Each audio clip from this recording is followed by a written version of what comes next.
وبركاته. الحمد لله رب العالمين والعاقبة للمتقين ولا عدوان إلا على الظالمين ونصلي ونسلم على ختم الأنبياء والمرسلين وعلى آله وصحبه أجمعين أما بعد. പ്രിയം നിറഞ്ഞ ആദർശ ബന്ധുക്കളെ, സംഘടനാ ഭാരവാഹികളെ,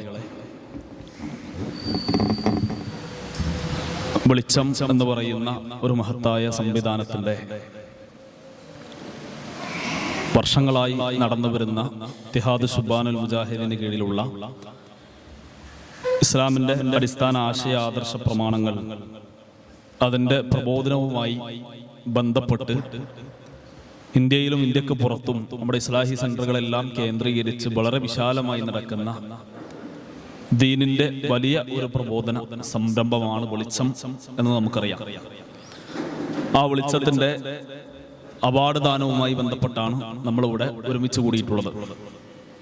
വിശുദ്ധ ഖുർആനിലൂടെയും പ്രവാചക സുന്നത്തിലൂടെയും ഈ ദീനിൻ്റെ പ്രബോധനവുമായി ബന്ധപ്പെട്ട് ഇസ്ലാമിക ദഅവത്തുമായി ബന്ധപ്പെട്ട അനേകം പരാമർശങ്ങൾ നമുക്ക് കാണാൻ കഴിയും. അത് ഫർള് ഐനാണ്, ഫർള് ഐനാണ് എന്ന് പറഞ്ഞ പണ്ഡിതന്മാരും ഫർള് കിഫയാണ് എന്ന് പറഞ്ഞ പണ്ഡിതന്മാരൊക്കെ കാണാം. ഫർള് ഐൻ എന്ന് പറഞ്ഞാൽ നിസ്കാരം ഫർള് ഐനായതുപോലെ, നോമ്പ് ഫർള് ഐനായതുപോലെ, സക്കാത്ത് ഫർള് ഐനായതുപോലെ, അഥവാ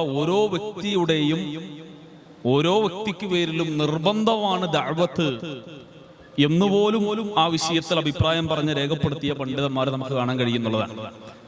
റസൂലുള്ളാഹി സ്വല്ലല്ലാഹു അലൈഹി വസല്ലമ തങ്ങൾ മക്കയിൽ ഏറ്റവും അവസാനമായി തൻ്റെ അനുയായികൾക്ക് മുന്നിൽ എഴുന്നേറ്റ് നിന്ന് റസൂല് സംസാരിച്ച സന്ദർഭത്തിൽ പോലും അല്ലാഹു റസൂൽ പറഞ്ഞു, ബല്ലിഉ അന്നീ വലൗ ആയ, എന്നിൽ നിന്ന് ഒരായത്ത് മാത്രമേ നിങ്ങൾ കേട്ടിട്ടുള്ളൂ, ഒരായത്തെ നിങ്ങൾക്ക് അറിയുള്ളൂ, ആ ആയത്തെങ്കിലും നിങ്ങൾ മറ്റുള്ള ആളുകൾക്ക് എത്തിച്ചു കൊടുക്കണം എന്ന് റസൂൽ പ്രഖ്യാപിച്ചു.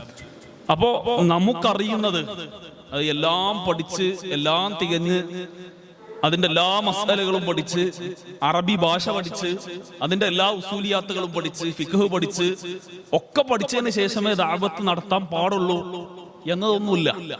നമ്മുടെ നാട്ടില് ഇന്ന് ഒരു കാലഘട്ടത്തിൽ നമ്മുടെ കൂടെ ഉണ്ടായിരുന്ന ആളുകൾ ഇന്ന് പല ജിന്നിന്റെ പേര് പറഞ്ഞ് ഭിന്നിച്ചു പോയി. പിന്നെ അതിൽ നിന്നും അവാന്തര വിഭാഗങ്ങളായി പോയി.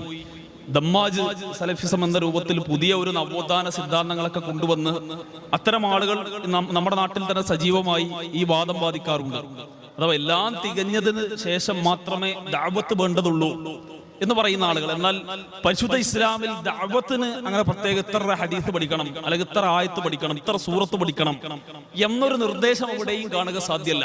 നമുക്ക് എന്താണോ അറിയുന്നത് അത് മറ്റുള്ളവർക്ക് പറഞ്ഞു കൊടുക്കൽ നമ്മുടെ ബാധ്യതയാണെന്നുള്ളതാണ്, ബാധ്യതയാണ്. അതുകൊണ്ടാണ് ഖുർആനിലൂടെ അല്ലാഹു സുബ്ഹാനഹു വ തആല പഠിപ്പിച്ചത്, വമൻ അഹ്സനു ഖൗലൻ മിമ്മൻ ദഅ ഇലല്ലാഹ് വഅമില സ്വാലിഹൻ വഖാല ഇന്നനി മിനൽ മുസ്ലിമീൻ.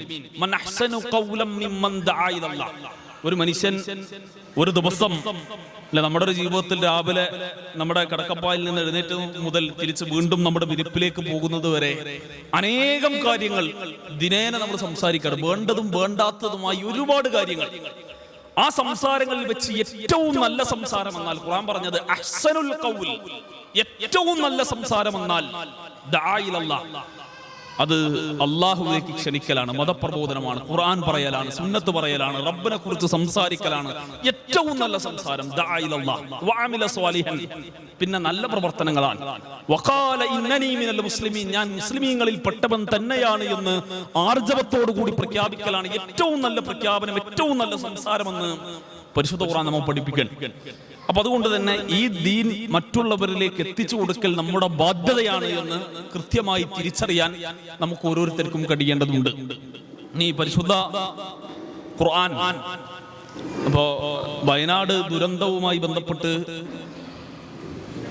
മതവിശ്വാസികളെല്ലാം, അത് കേവലം മുസ്ലിമീങ്ങൾ മാത്രമല്ല, ദൈവത്തിൽ വിശ്വസിക്കുന്ന മതവിശ്വാസികളെല്ലാം ജാതി ഭേദമന്യേ ഇന്ന് അതിൻ്റെ വയനാട്ടിലെ നമ്മുടെ പ്രിയപ്പെട്ട സഹോദരങ്ങളുടെ പുനരധിവാസ പ്രവർത്തനങ്ങളുമായി ബന്ധപ്പെട്ട സജീവമായ അവരുടെ വർക്കിലാണ്, പ്രവർത്തനങ്ങളിലാണ്.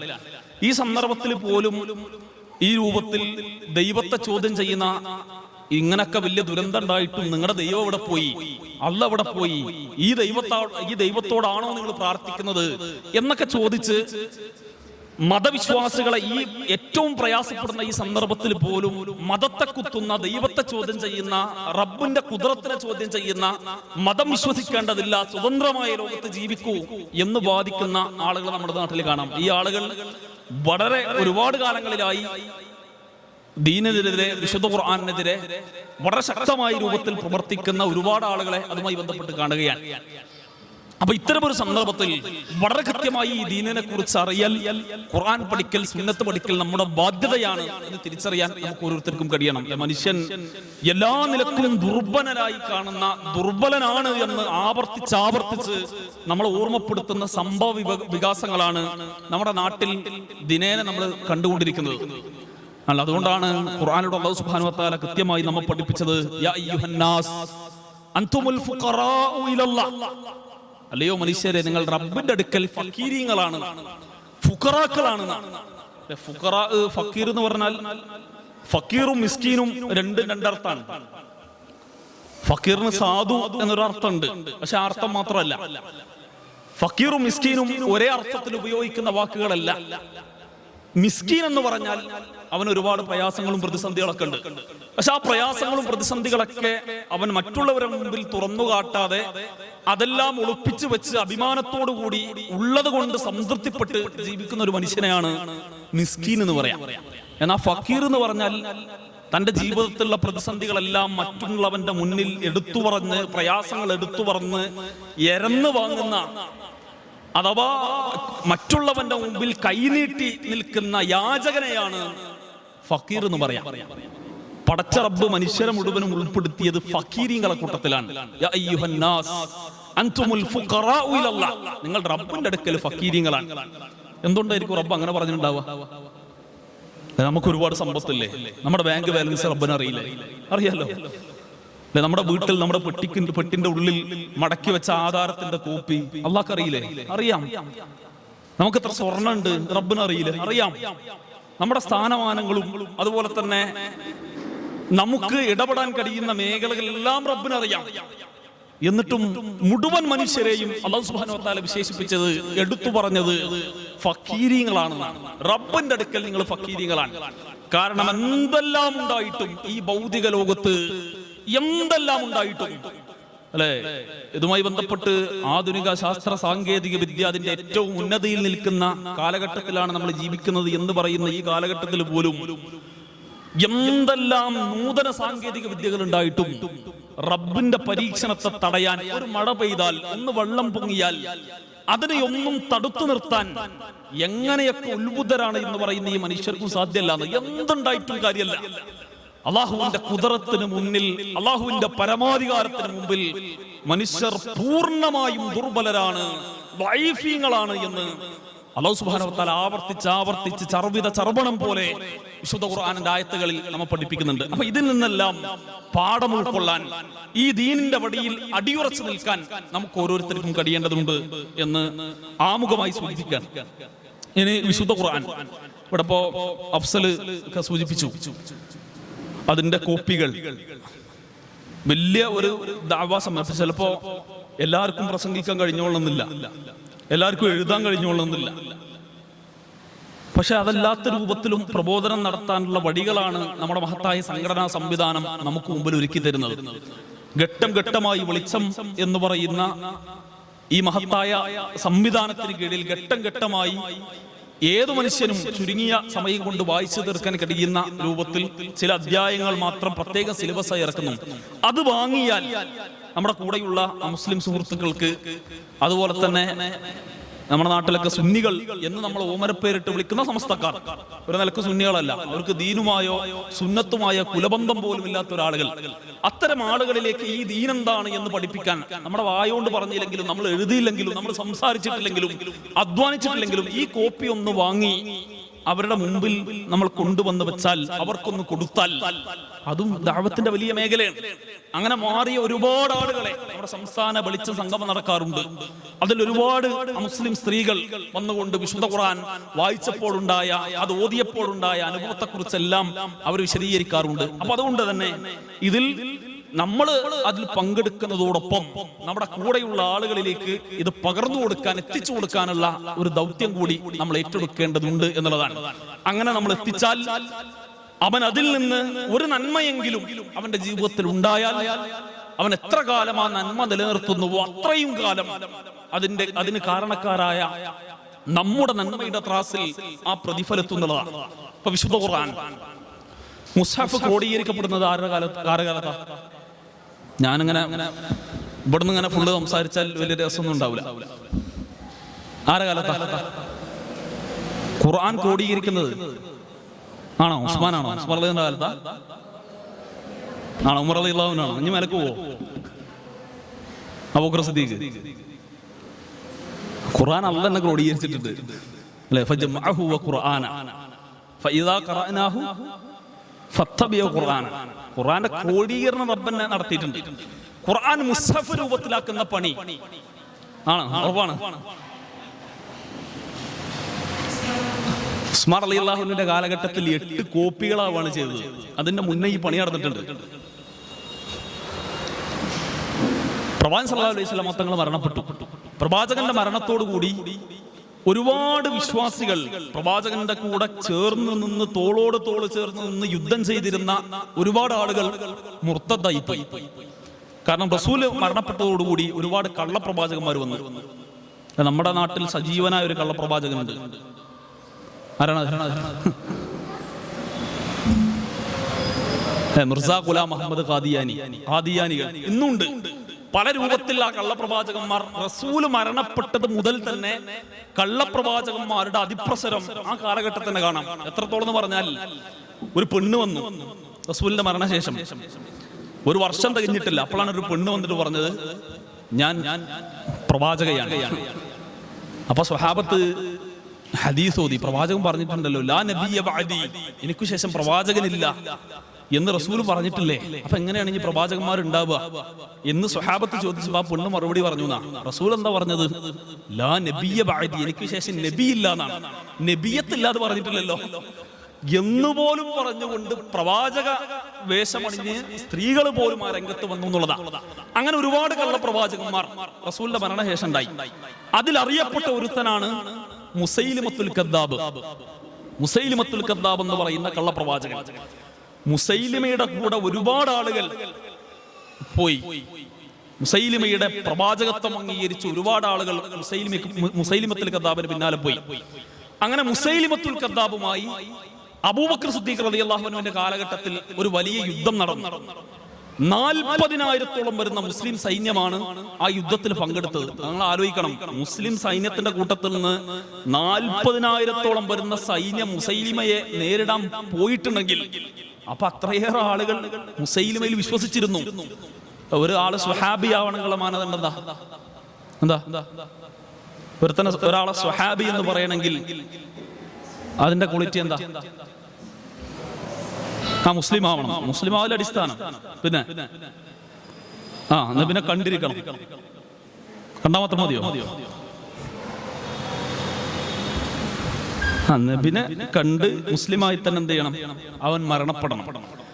റസൂലുള്ളാഹി സ്വല്ലല്ലാഹു അലൈഹി വസല്ലം തങ്ങൾ ജീവിച്ച കാലഘട്ടത്തിൽ തന്നെ കൂടെ ഉണ്ടായിരുന്ന ആളുകൾ മുസൈലിമത്തുൽ കദ്ദാബിന് പിന്നാലെ പോയി. ഒരുപാട് ആളുകൾ പോയി. 40,000-ഓളം വരുന്ന മുസ്ലിം സൈന്യമാണ് അവരെ നേരിടാൻ വേണ്ടി യമാമയിലേക്ക് പോയത്.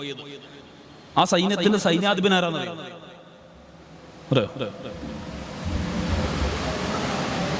സൈഫുല്ലാഹ് എന്ന സ്ഥാന പദവിക്കർഹനായ, അല്ലാഹുവിന്റെ വാൾ എന്ന സ്ഥാനത്തിന് അർഹനായ ആരാണ്?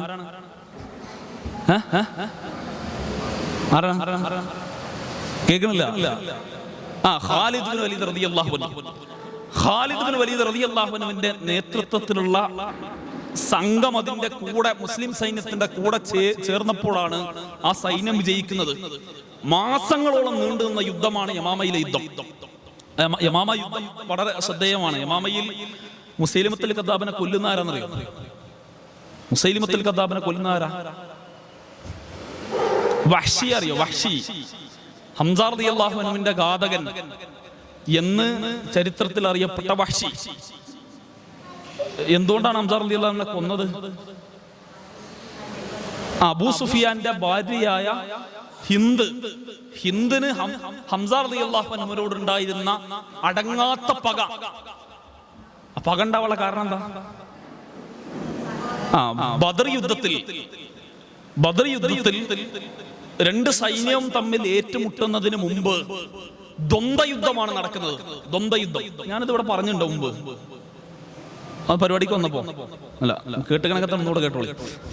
അന്ന് ബദർ യുദ്ധത്തിന്റെ രണ്ട് സൈന്യം ഏറ്റുമുട്ടുന്നതിന് തൊട്ടു മുമ്പ് ദ്വന്ദ്വ യുദ്ധമാണ് നടക്കുന്നത്. അഥവാ ശത്രുക്കളുടെ കൂട്ടത്തിൽ നിന്ന് നേതാവായിരുന്ന ഉത്തുബത്ത് ബിൻ റബിയയുടെ നേതൃത്വത്തിൽ 3 ആളുകൾ സൈന്യത്തിൽ നിന്ന്, മുശ്രിക്കുകളുടെ സൈന്യത്തിൽ നിന്ന് മുന്നോട്ട് വന്ന് മുസ്ലിം സൈന്യത്തെ വെല്ലുവിളിച്ചു. ഞങ്ങളുമായി നേരിടാൻ ആരുണ്ടടാ എന്ന് വെല്ലുവിളിക്കുന്നു. ഹംസ റളിയല്ലാഹു അൻഹുവിന്റെ നേതൃത്വത്തിൽ അലി റളിയല്ലാഹു അൻഹു അടങ്ങുന്ന 3 ആളുകൾ ആ വെല്ലുവിളി ഏറ്റെടുത്തു. അങ്ങനെ ഈ 3 ആളുകൾ രണ്ട് സൈന്യത്തിൽ നിന്ന് മുന്നോട്ട് വന്ന് പോരാടുകയാണ്. ഓരോ ആളുകൾ ഓരോരുത്തരുമായി. അതിൽ ഹംസ റളിയല്ലാഹു അൻഹു നേരിടുന്നത് ഉത്തുബത്ത് ബിൻ റബിയയാണ്. വളരെ ശക്തമായ പോരാട്ടം നടന്നു. ചരിത്രത്തിൽ കാണാം, ഉത്തുബ എന്ന് പറയുന്ന മനുഷ്യൻ മുന്നിൽ വന്നിട്ടില്ലാത്ത രൂപത്തിൽ രണ്ടായി പിളർത്തി കളഞ്ഞു. അങ്ങനെ ഒരു മനുഷ്യൻ തന്നെ മുന്നിലില്ലാത്ത രൂപത്തിൽ വളരെ ശക്തമായ രൂപത്തിൽ പോരാടി ഉത്തുബത്ത് ബിൻ റബിയയെ ഹംസ റളിയല്ലാഹു അൻഹു കൊന്നു. ഈ ഉത്തുബത്ത് ബിൻ റബിയ ഹിന്ദിന്റെ പിതാവാണ്, ഹിന്ദിന്റെ വാപ്പയാണ്. യുദ്ധം കഴിഞ്ഞതിന് ശേഷം യുദ്ധാനന്തരം ഹിന്ദ് അന്വേഷിച്ചു തന്റെ വാപ്പയെ കൊന്നതാരാണ്. അപ്പൊ അത് ഹംസ റളിയല്ലാഹു അൻഹുവാണ്. അങ്ങനെ ആ ദേഷ്യം, വെറുപ്പ് മനസ്സിലിട്ട് അങ്ങനെ കൊണ്ടു നടന്ന് അത് വലിയ വലിയ വിദ്വേഷവും വെറുപ്പുമായി മാറി. അങ്ങനെ ഹിന്ദ് ഒരു അവസരത്തിന് വേണ്ടി കാത്തിരുന്നു. ഹംസ റളിയല്ലാഹു അൻഹുവിനെ കൊല്ലാൻ കാത്തിരുന്ന് ഉഹുദിന്റെ രണഭൂമെത്തി. ഹംസ റളിയല്ലാഹു അൻഹുവിനെ കൊല്ലാൻ വേണ്ടിയുള്ള എല്ലാ പദ്ധതികളും തയ്യാറാക്കി. അബൂ സുഫിയാന്റെ അടിമയായ വഹ്ശിക്ക് ഹിന്ദ് കൊട്ടേഷൻ നൽകി. കൊട്ടേഷൻ കൊടുത്തു കൊല്ലാൻ, ഹംസ റളിയല്ലാഹു അൻഹുവിനെ കൊല്ലാൻ. സ്വർണവും മുത്തും പവിഴവും വഹ്ശി എന്ന് പറയുന്ന നീഗ്രോക്കാരനായ എത്യോപ്യക്കാരനായ അടിമയുടെ ഭാരത്തിനൊത്ത് പട്ടും അടിമയായിരുന്ന വഹ്ശിക്ക് സ്വതന്ത്രവും വാഗ്ദാനം ചെയ്ത് ഹിന്ദ് കൊട്ടേഷൻ കൊടുക്കുകയാണ്. വഹ്ശി ആ കൊട്ടേഷൻ ഏറ്റെടുത്തു. എന്നിട്ട് കൃത്യമായി അൽബിദായത്ത് വന്നിഹായ പോലെയുള്ള ചരിത്ര ഗ്രന്ഥത്തിൽ അതിന്റെ വിശദീകരണം കാണാം. വഹ്ശി പ്രത്യേകം ഒരു ചാട്ടുളി ഉണ്ടാക്കിയ, ഇരുതല മൂർച്ചയുള്ള ചാട്ടുളി ഹംസ റളിയല്ലാഹു അൻഹുവിനെ കൊല്ലാൻ വേണ്ടി പ്രത്യേകം നിർമ്മിച്ചു. അദ്ദേഹം പ്രത്യേകം അതിനു വേണ്ടി പരിശീലിച്ചു. കാരണം മക്കയിലെ ഗർജിക്കുന്ന സിംഹം എന്നറിയപ്പെട്ട ശക്തനായ പോരാളിയായിരുന്നു ഹംസ റളിയല്ലാഹു അൻഹു. മുന്നിൽ വന്നാൽ ശത്രുവാണ് മുന്നിലെങ്കിൽ വളരെ ശക്തമായ രൂപത്തിൽ ഹംസ റളിയല്ലാഹു അൻഹു നേരിടും. മുന്നിൽ ചെന്ന് നിൽക്കാൻ മക്കക്കാർക്കെല്ലാം പേടിയായിരുന്നു. മക്കയുടെ സംരക്ഷനായ ജാഹിലിയ കാലഘട്ടത്തിൽ തന്നെ മക്കയുടെ സംരക്ഷനായി അറിയപ്പെട്ട ഹംസ റളിയല്ലാഹു അൻഹു. അങ്ങനെ അദ്ദേഹത്തെ കൊല്ലാൻ വേണ്ടി പ്രത്യേകം വഹ്ശി തയ്യാറെടുത്തു. അങ്ങനെ ഉഹുദിന്റെ രണഭൂമിയിൽ ഒളിഞ്ഞിരുന്നുകൊണ്ട് ഹംസ റളിയല്ലാഹു അൻഹുവിനെ വഹ്ശി എറിഞ്ഞു വീഴ്ത്തി. ഒറ്റേറിൽ തന്നെ ഹംസ റളിയല്ലാഹു അൻഹു മരണപ്പെടുകയും ചെയ്തു. അങ്ങനെ ഉഹുദ് യുദ്ധാനന്തരം ഹിന്ദ് അടർക്കളത്തിലേക്ക് കടന്നു വന്ന് ഓരോ മൃതദേഹങ്ങളും പ്രത്യേകം തിരഞ്ഞ് ഹംസ റളിയല്ലാഹു അൻഹുവിന്റെ മൃതദേഹം പ്രത്യേകം തിരഞ്ഞെടുത്ത് അദ്ദേഹത്തിന്റെ നെഞ്ചകം പിളർത്തി കരട് പുറത്തെടുത്ത് ചവച്ചരച്ച് തുപ്പി എന്ന് ചരിത്രത്തിൽ കാണാം.